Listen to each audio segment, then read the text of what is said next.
Au sein de la DGA, Direction Générale de l'Armement, la DGA Maîtrise de l'Information ou DGA MI est le centre expert pour l'information, la guerre électronique et les missiles tactiques et stratégiques. L'établissement basé à Bru assure la maîtrise des équipements et des systèmes de transmission. Il capte et traite des informations provenant de toutes les sources de renseignement. Le centre occupe une place prépondérante dans le système de défense et de dissuasion des armées françaises. Il emploie actuellement pas moins de 1200 personnes. Nous avons là, je dirais, un réservoir de matière grise assez considérable puisqu'on compte près de 700 ingénieurs et techniciens. Nous disposons d'équipements qui sont pour certains assez considérables et uniques en Europe. Nous avons des systèmes de mesure de furtivité d'aéronefs. Nous pouvons aussi simuler des ambiances de guerre électronique et jouer des scénarios dans lesquels nous faisons intervenir des autodirecteurs de missiles ou des radars d'avions grandeur nature. Nous avons bien sûr des capacités informatiques assez considérables pour travailler dans les domaines des systèmes d'information, dans le domaine de la sécurité des systèmes d'information. Expert en matière de radars et de senseurs infrarouges, le centre intervient notamment dans le domaine du guidage des missiles. En la matière, la DGA MI dispose d'un équipement stratégique, le banc mégalith, que nous avons été autorisés à visiter. Je vais vous faire pénétrer dans une zone confidentielle défense, accès bien entendu restreint. Cette zone comprend différents moyens d'essai qui permettent de tester des systèmes missiles à autoguidage, infrarouge et laser. Donc voilà plus particulièrement le moyen qui s'appelle Mégalith.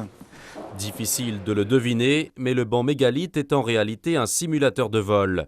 Il permet de tester avec la plus grande précision la qualité du guidage d'un missile. Sur cette partie-là, nous fixons la pointe avant d'un missile.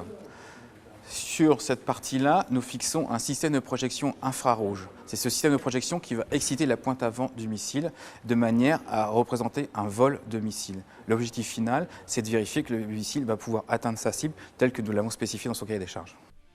Au-delà de ses forces propres, DGA MI a tissé des partenariats étroits avec le monde de l'enseignement et de la recherche. L'établissement entretient également des relations avec de nombreuses entreprises locales, comme R&D Tech, également basée à Bru. Cette jeune société est spécialisée dans la conception de drones terrestres, maritimes et aériens. Elle a bénéficié d'une subvention de 300 000 € de la part de la DGA pour mettre au point un robot baptisé Robco. Ce robot de déminage, conçu en collaboration avec les sociétés TE2M et BA Systems, est la version militaire et améliorée d'un robot déjà au catalogue de l'entreprise.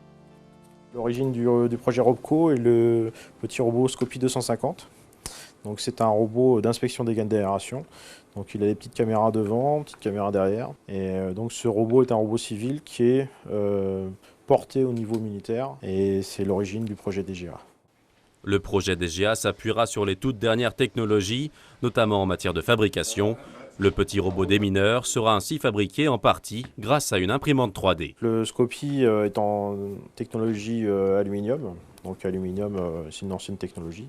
Et donc les nouveaux robots sont fabriqués en imprimante 3D, donc à partir de fils ABS, donc c'est des dépôts de fils fondus. Et le Robco sera fabriqué dans une dimension qui va être beaucoup plus grande que celle-ci. La technologie va nous permettre de fabriquer la coque extérieure et l'intérieur du robot en imprimante 3D. Les collaborations entre la DGA MI et les PME devraient se renforcer dans les années à venir, notamment grâce à la création du pôle de compétences EDEN. Cette fédération nationale dédiée à la défense, la sûreté et la sécurité compte déjà 9 entreprises bretonnes parmi ses adhérents.